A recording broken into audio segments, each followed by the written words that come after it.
Shalom, salam damai sejahtera. Bertemu dengan saya kembali dan hari ini saya akan membahas mengenai topik Gereja di Tengah Dunia part keempat, yaitu membahas multikulturalisme dalam perspektif Kristen sesi pertama. Nah saudara, tentunya di sekeliling kita ada begitu banyak keberagaman yang tampak oleh mata kita. Nah tidak jarang keberagaman itu melahirkan berbagai dampak dalam kehidupan sosial, kemasyarakatan, bahkan dalam kehidupan beragama itu sendiri. Ada berbagai suku, bangsa, budaya, agama, kelas sosial, gaya hidup dan cara pandang. Nah, itu disebut dengan multikultural atau keberagaman budaya atau multicultural, kira-kira begitu. Nah, bagaimana memandang dan menyikapi keberagaman budaya itu disebut sebagai multikulturalism. Jadi cara pandangnya akan keberagaman dan cara menyikapinya disebut dengan multikulturalism. Nah, yang menjadi pertanyaan utama dalam pembahasan materi ini adalah bagaimana kekristenan itu memandang dan menyikapi keberagaman budaya ini supaya kita mendapat wawasan yang biblikal dan berpusat kepada Kristus atau Kristus center dengan dasar kebenaran Alkitab bahwa God is love, Allah adalah kasih. Nah, saudara, masyarakat multikultural itu bukan tanpa masalah ya. Seperti saya katakan tadi itu kadang-kali menimbulkan sebuah konflik. Dalam istilah atau pengertian multikulturalisme itu, di dalamnya itu ada tuntutan untuk menerima serta memperlakukan semua orang dengan toleransi di dalam berbagai perbedaannya sebagai manusia yang bermartabat dan makhluk mulia ciptaan Tuhan. Nah, ini menariknya, saudara saya kasih dalam Tuhan Yesus, sekali lagi seperti pembahasan saya tentang hak asasi manusia, bahwa nilai manusia, martabat manusia hanya bisa dipahami dengan tepat apabila kita melihat dari perspektif Allah, terutama dalam kekristenan. Karena kami meyakini bahwa Allah menciptakan manusia serupa segambar dengan dirinya. Nah, namun faktanya sampai hari ini masih begitu banyak kasus intoleran terhadap kelompok masyarakat tertentu. Entah itu dari kelompok yang merasa dirinya superior atau dari kelompok yang mayoritas dan lain sebagainya. Ini mengakibatkan terjadinya ketidakadilan dalam berbagai hal. Entah itu soal akses pendidikan, soal akses pekerjaan, politik, beragama, dan semua akses kehidupan lainnya yang beritanya sebenarnya dengan mudah bisa kita temukan di media-media pemberitaan. Nah, sekarang bagaimana di Indonesia? Multikultural di Indonesia ini sangat menarik dan sangat unik. Indonesia ini memiliki begitu banyak keberagaman budaya yang sangat amat kaya sekali. Ribuan bangsa, bahasa, suku, luar biasa. Nah, tetapi di satu sisi, memang hal ini menunjukkan suatu keunikan dan keistimewaan identitas bangsa Indonesia. Tapi, ada tapinya. Hal ini justru seringkali menjadi sumber konflik. Oleh karena itu, sejak dari semula para bapak pendiri bangsa ini menyadari akan keberagaman itu dan menyadari tentang potensi konflik, sehingga para bapak bangsa pendiri bangsa Indonesia ini mengikatnya dalam satu semboyan yang disebut dengan Bhinneka Tunggal Ika, atau yang kita kenal dengan istilah berbeda-beda tetapi satu. Nah, semua keberagaman itu juga dijamin oleh Undang-Undang Dasar 1945 dan Pancasila sebagai dasar negara. Nah, jaminan tersebut ini merupakan jaminan atas keadilan, kesejahteraan, dan keadilan di mata hukum. Meskipun demikian, Bhinneka Tunggal Ika adalah suatu perjuangan sebenarnya yang akan selalu ada menyertai bangsa yang begitu besar ini. Nah, sekarang coba mari kita lihat apa kata Alkitab mengenai multikulturalisme. Maksudnya, bagaimana Alkitab itu memandang dan menyikapi multikultural atau keberagaman budaya yang di dalamnya ada suku, ada bangsa, bahkan ada politik mungkin, bahkan ada cara pandang, gaya hidup dan sebagainya.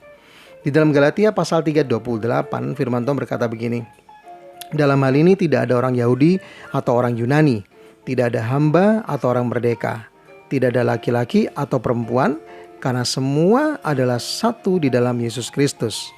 Nah saudara, artinya dari ayat ini adalah kasih Kristus itu diberikan bagi semua orang tanpa memandang asal-usul mereka.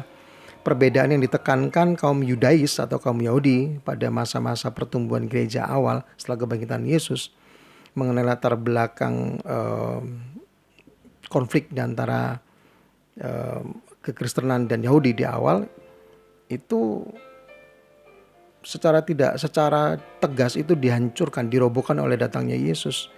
Jadi orang Yahudi itu punya pemikiran dari tiga disebutkan oleh Paulus tadi, oleh Rasul Paulus, tentang perbedaan suku bangsa, hamba dan orang merdeka, bahkan laki dan perempuan. Bagi mereka adalah sebuah pembeda harkat dan martabat manusia. Nah, firman Tuhan tadi mengatakan bahwa di dalam Kristus Yesus semua itu dirobohkan, dihancurkan sama sekali. Tidak ada hambatan bagi siapa saja untuk menjadi seorang Kristen. Nah, arogansi Yahudi terhadap bangsa-bangsa lain, budak, wanita telah benar-benar dihapus. Perbedaan ini tidak berlaku bagi keselamatan, bagi konsep keselamatan orang Kristen. Namun sebenarnya ini tidak berarti bahwa kita tidak lagi merupakan laki-laki atau perempuan. Bukan berarti nggak ada laki-laki perempuan terus muncul gender alternatif. Tidak demikian juga. Atau juga tidak ada budak atau orang merdeka pada masa itu. Tidak juga. Tetap di kisah-kisah di dalam Alkitab itu mengkisahkan ada yang namanya perbudakan, ada orang merdeka dan sebagainya. Tetapi di dalamnya itu Injil memberikan sebuah culture yang baru bagaimana memperlakukan mereka. Bahkan orang-orang Kristen bagaimana memperlakukan sesamanya, tidak peduli apapun statusnya. Kalaupun dia seorang tuan, maka dia harus mengasihi hamba-hambanya. Bahkan memerdekakan hamba-hambanya. Ini hal yang sangat luar biasa. Bahkan di dalam kekristenan itu menghancurkan, dalam ayat itu menghancurkan perbedaan yang namanya bangsa, Yahudi ataupun Yunani. Bukan berarti tidak ada lagi bangsa Yahudi, tetap ada. Tidak ada bangsa Yunani, tetap ada bangsa Yunani. Maksudnya ada di dalam iman Kristen itu semuanya itu, melampaui semuanya itu. Kami menerima mereka di dalam keselamatan iman, dalam kesatuan iman, dan terlebih lagi di dalam persamaan kemanusiaan sebagai ciptaan gambar rupa Allah. Nah, saudara saya dalam Tuhan Yesus, sikap eksklusif kaum Yahudi ini benar-benar dikoreksi oleh Rasul Paulus di dalam Galatia 3 tadi. Oleh Paulus dinyatakan bahwa di dalam Kristus semua orang sama. Tidak ada yang superior dan inferior. Hanya Kristus yang dimuliakan. Nah, yang menarik adalah kalau kita meninjau secara sejarah istilah kata Kristen. Kata Kristen ini sendiri muncul dalam Alkitab sebenarnya cuma 3 kali. Tidak banyak, cuma 3 kali. Nah, kemunculan pertama kali dan yang paling signifikan itu berasal dari komentar Lukas di dalam Kisah Para Rasul pasal 11 ayat 26. Nah, bahwa di surat tersebut, catatan tersebut, bahwa oleh orang-orang Syria Antiokhia lah, para murid Yesus itu pertama kalinya disebut Kristen. Nah, ini menariknya. Nah, pada saat itu Antiokhia ini dikenal sebagai komunitas internasional. Nah, konsekuensinya begini, gereja di sana tentu merupakan komunitas yang majemuk atau plural ya. Oleh karena itu sebutan yang diberikan memang sangat tepat sih untuk menunjukkan bahwa apa yang menyatukan mereka itu melampaui segala latar belakang etnis, suku, budaya, status sosial dan sebagainya. Yakni kesetiaan kepada Yesus Kristus. Dan itu dilihat oleh orang-orang Syria Antiokhia. Jadi yang memberikan julukan Kristen bukan orang Kristen sendiri. Maksudnya bukan para murid Yesus, bukan. Tapi awalnya adalah orang-orang yang melihat bagaimana para pengikut Yesus itu memiliki sebuah kehidupan yang sangat unik pada masa itu, yang sangat benar-benar counter culture, berbenturan, terbesar 180 derajat berbeda, di mana kesukuan, etnis dan sebagainya masih dipertimbangkan sebagai pembeda, tapi di dalam iman yang sama dalam Kristus Yesus, orang-orang di Syria Antiokhia melihat bahwa itu dilampaui semuanya oleh karena ketaatan di dalam Kristus Yesus. Nah, segala perbedaan ini telah terlampaui dan disatukan oleh iman. Nah, sekarang pertanyaannya begini. Bagaimana dengan orang-orang yang bukan Kristen? Ya, jadi kan tadi konteksnya adalah orang tidak percaya Yesus jadi percaya Yesus, sekarang jadi Kristen. Dan disatukan dalam kekristenan melampaui segala suku dan akhirnya mereka punya semacam culture baru. Nilai-nilai Kristen, nilai-nilai firman Tuhan itu menjadi dasar pondasi mereka. Tapi tetap tanpa kehilangan identitas bangsa mereka. Mereka tetap orang Arab ya dari Arab, orang Efesus tetap orang Efesus dengan keunikan culture masing-masing. Tetapi nilai-nilai culture mereka tidak lagi dilandasi oleh hal-hal di luar Injil. Semua diterangi oleh Injil. Jadi anggap aja Injil itu telah menebus budaya mereka. Tapi tidak menghilangkan identitas asal etnis mereka. Tapi itu tidak menjadi hal penting lagi. Bagi mereka adalah kasih Yesus yang telah menebus mereka, itu yang penting. Nah, sekarang pertanyaannya, sekali lagi pertanyaan adalah bagaimana dengan orang-orang yang tidak seiman atau tidak Kristen, atau orang bukan Kristen. Bukankah kesatuan oleh iman itu, iman Kristen maksudnya, itu telah menciptakan perbedaan yang baru gitu kan. Kalau dulu tidak ada iman Kristen, kemudian ada iman Kristen, jadi muncul perbedaan baru dengan agama-agama yang lain. Kan begitu. Nah, bagaimana hal ini? Nah, saudara yang kasih dalam Tuhan Yesus, ada cerita yang menarik sekali yang Yesus sendiri kemukakan mengenai orang Samaria yang murah hati untuk menjelaskan kepada para pendengarnya mengenai siapakah sesama manusia dan bagaimana kita harus mengasihi. Ini ada dalam Lukas pasal 10 ayat 25 sampai dengan 37. Meskipun orang yang ditolong bukanlah orang dalam kisah itu ya, meskipun orang yang ditolong ini bukanlah orang sebangsanya, tetapi orang Samaria tersebut ini tidak ragu-ragu untuk menolong seorang yang dirampok oleh para penyamun. Nah, di kisah itu jelas sekali, itu merupakan kisah sindiran kepada orang Yahudi sih. Ada orang Lewi, ada imam dan sebagainya, dan lewat begitu saja. Lalu kemudian orang Samaria ini menolongnya. Nah, jelas kasihnya tidak dibatasi oleh etnis, status sosial, agama, dan lain-lain. Nah, tidak hanya itu. Dalam cerita tersebut, Tuhan Yesus itu mengajarkan bahwa orang Samaria itu menanggung resiko saat menolong orang yang dirampok itu. Resikonya apa? Ya, dia menolong orang yang bukan sebangsanya. Pada waktu itu permasalahan sangat besar sekali. Bukan masalah ringan gitu kan. Bisa jadi dicemooh, dimaki-maki, atau bisa jadi macam-macam. Dia ambil risiko. Bahkan dia mengganti pengobatan dan penginapan harus dikeluarkan bagi orang tersebut, tanpa memandang suku, tanpa memandang perbedaan agama di dalamnya. Nah, saudara dalam Tuhan Yesus, siapa orang Samaria ini? Nah, bagi orang Yahudi saat itu, orang Samaria adalah sebuah bangsa yang tidak setia kepada Yahweh. Mereka adalah orang-orang Yahudi yang melakukan kawin campur dengan bangsa-bangsa yang lain. Nah, di mata orang-orang Yahudi, orang Samaria dianggap sebagai kaum marginal. Kalian bisa bayangkan dalam konteks seperti itu. Yesus memberikan sebuah contoh sangat menarik. Dia pakai orang marginal, orang yang dianggap rendah oleh orang Yahudi, justru dikatakan untuk menggambarkan siapakah sesama kita. Gitu.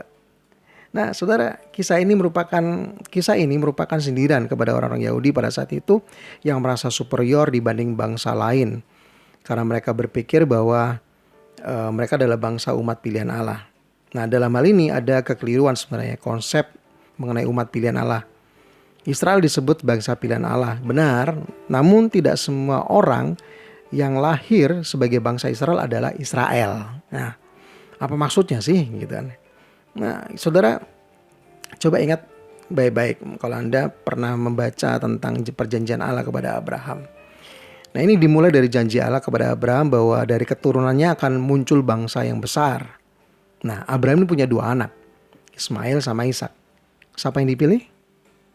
Nah, ini menariknya. Ishak. Allah memilih Ishak. Kemudian Ishak mempunyai anak Yakub dan Esau. Siapa yang dipilih? Yakub. Nah, karena itu jelas di sini umat pilihan Allah ini bukanlah umat kelahiran. Tolong dibedakan. Umat pilihan Allah bukan umat kelahiran. Jadi status Israel sejati itu bukan dari kelahiran tetapi dari pilihan Allah. Oleh karena itu ketika berbicara tentang umat pilihan Allah, maka Israel sejati bukanlah sebuah bangsa, tetapi sebuah umat pilihan Allah, dan di dalam Yesus Kristus Allah telah menentukan umat pilihannya. Nah, dan sebagaimana Tuhan mengasihi orang berdosa sehingga Tuhan Yesus mati menebus mereka, dan barang siapa percaya kepadanya beroleh keselamatan, Allah telah melahirkan orang-orang percaya sehingga mereka memiliki hati yang kecenderungannya dalam mengasihi Allah dan sesamanya, sebab Allah adalah kasih. Dan siapa umat pilihan Allah itu? Gereja. Nah, saudara saya kasih dalam Tuhan Yesus, justru disinilah yang menariknya ketika dipertanyakan bagaimana dengan agama yang lain. Justru di sini dalam 1 Yohanes pasal 4 ayat 8 berkata, barang siapa tidak mengasihi, ia tidak mengenal Allah, sebab Allah adalah kasih. Nah, saudara, tadi saya katakan bahwa ini adalah umat pilihan Allah. Bukan dipilih karena baiknya, bukan dipilih karena benarnya, bukan. Yesus mati bagi semua orang berdosa. Yesus mati bagi mereka semua, supaya setiap orang percaya kepada Dia tidak lagi binasa. Jadi pilihan Allah ditetapkan melalui kepercayaan kepada Yesus. Nah, ketika seseorang belum percaya kepada Yesus, dia orang berdosa. Yesus telah menyatakan kasihnya dengan cara mati bagi orang tersebut. Ini sama-sama posisinya sebenarnya.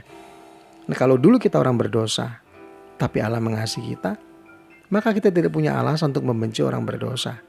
Atau kalau dulu kita bukan penyembah Yesus, maka kita tidak punya alasan untuk juga membenci orang-orang yang bukan menyembah Yesus. Itu sangat keliru, sebab Yesus menyatakan kasih-Nya. Dia mati di kayu salib buat Anda dan saya.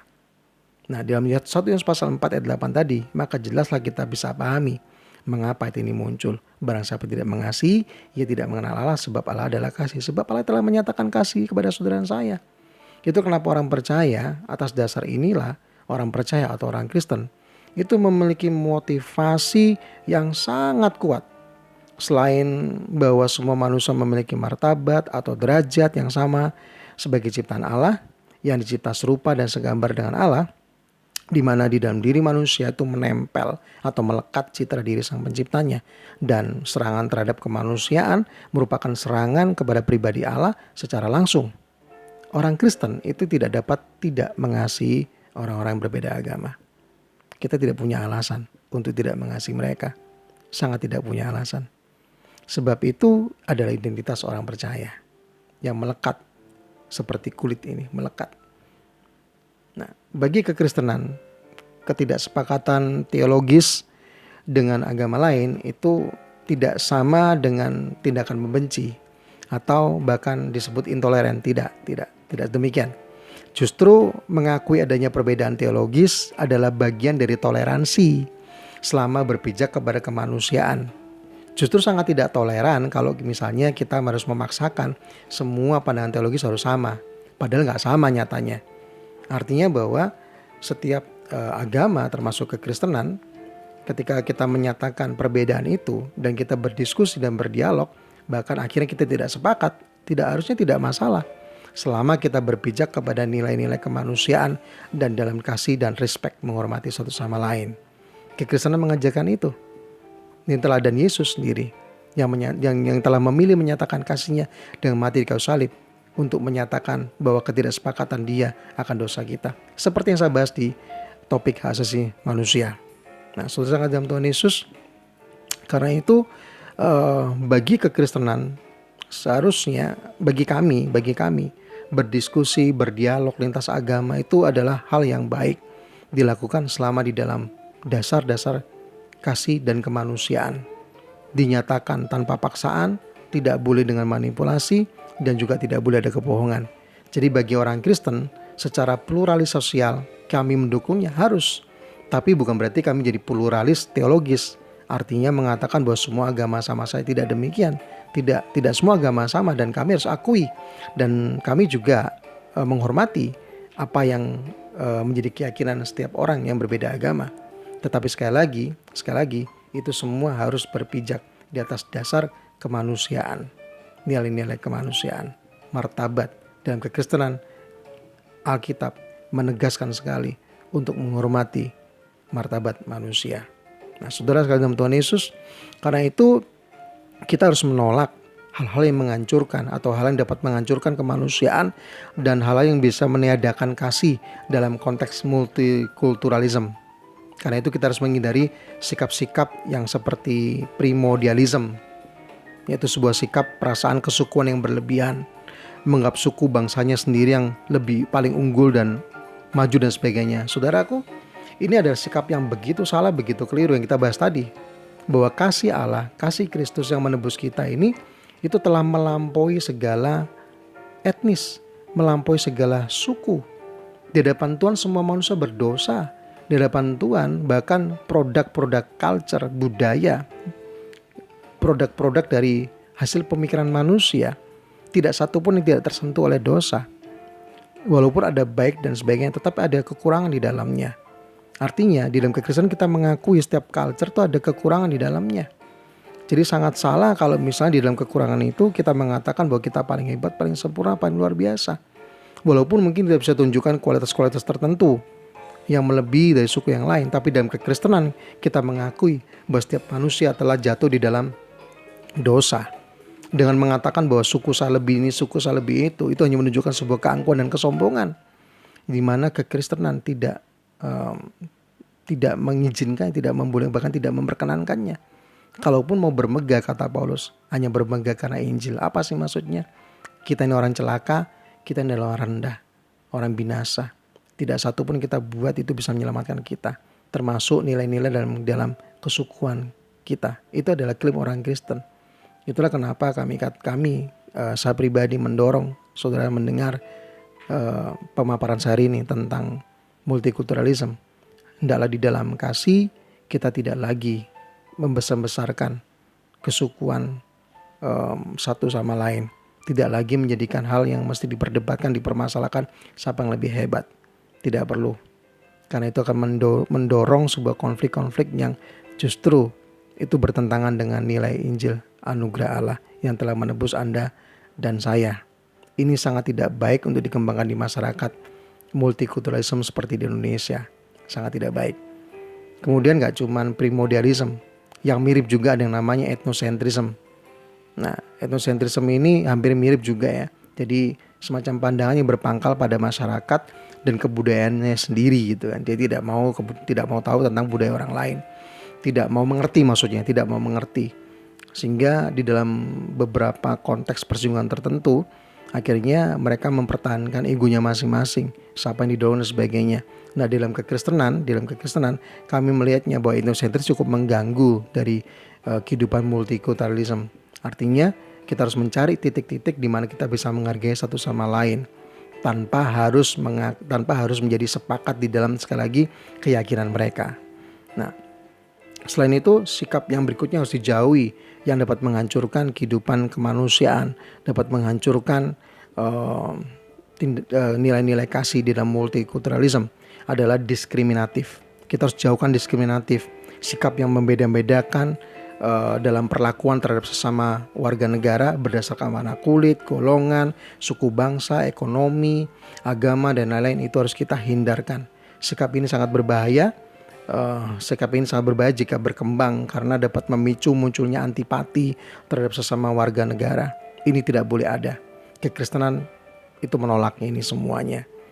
Karena tidak ada diskriminatif, semua manusia berdosa.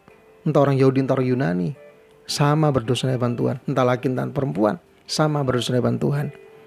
Yang keempat adalah stereotype. Stereotype ini adalah sebuah konsepsi mengenai sifat suatu golongan berdasarkan prasangka yang subjektif dan tidak tepat. Nah, Indonesia ini memang memiliki beragam suku bangsa dan masing-masing suku bangsa memiliki ciri khas. Nah, tidak tepat apabila perbedaan ciri khas itu disebesar-besarkan sehingga membentuk sebuah kebencian. Nah, ini juga mesti dihindari. Nah, kekristenan itu sangat amat mendorong kita semua, di mana kekristenan itu memberikan Injil tidak hanya untuk menyelamatkan kita, tidak hanya menyelamatkan jiwa kita, tapi juga menyelamatkan budaya kita. Artinya bahwa Yesus juga menebus budaya manusia. Kekristenan adalah budaya baru sebenarnya, counterculture atas budaya-budaya pada waktu pertama kali muncul, yang meniadakan kemanusiaan, yang merendahkan nilai perempuan dan sebagainya. Dan ketika kekristenan muncul, itu adalah semacam counterculture. Dan counterculture yang Injil beritakan adalah counterculture yang meninggikan martabat nilai manusia, mengembalikan nilai manusia sesungguhnya. Karena itu kami meyakini dalam kekristenan bahwa Injil itu sangat-sangat bagus dalam melandasi atau mendasari multikulturalisme. Injil adalah cara kita memandang orang Kristen, memandang bagaimana perbedaan-perbedaan di dalam multikultural kami menyikapinya. Di dalam Yesus Kristus sekali lagi tidak ada Yunani, tidak ada Yahudi, tidak ada perempuan, tidak ada laki-laki, tidak ada orang merdeka, tidak ada yang namanya budak atau hamba. Semuanya di mata Kristus kami melihatnya dengan penuh kasih. Semua yang kami lihat di dalam Kristus Yesus, di dalam keberbedaan itu, kami melihatnya sebagai kesempatan untuk kami boleh menyatakan kasih Allah. Dalam keberbedaan itu, kami menyatakan kebenaran dengan penuh kasih, tanpa manipulasi, tanpa kekerasan, tanpa penekanan, tanpa pemaksaan. Saudara saya dalam Tuhan Yesus, ini adalah bagian pertama dari topik multikulturalisme. Saya harap ini bisa mendasari bagaimana kita memandang orang-orang sekitar kita dengan penuh kasih, sebab Allah mengasihi engkau dan saya. Allah mengasihi engkau dengan darah yang begitu mahal. Kalau Allah telah mengasihi kita begitu rupa, tanpa melihat latar belakang kita, harusnya kita lakukan dengan sama.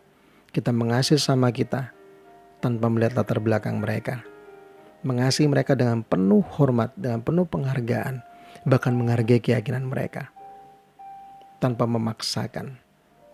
Kalaupun terjadi diskusi-diskusi dalam pemberitaan Injil, diskusi-diskusi itu merupakan ajakan yang penuh kasih, memperkenalkan jalan kebenaran. Yang namanya penuh kasih tidak ada paksaan sama sekali. Jika tidak terbuka jalan dalam diskusi, ya sudah. Tetapi tentunya di dalam perbedaan secara sosial, kita benar-benar mendukung nilai kemanusiaan. Walaupun kita tidak mungkin menerima yang namanya pluralis teologis. Tetapi sekali lagi, itu bukan berarti kami intoleran.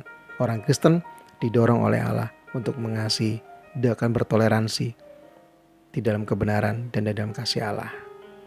Tuhan Yesus memberkati. Sampai ketemu di video berikutnya. God bless you.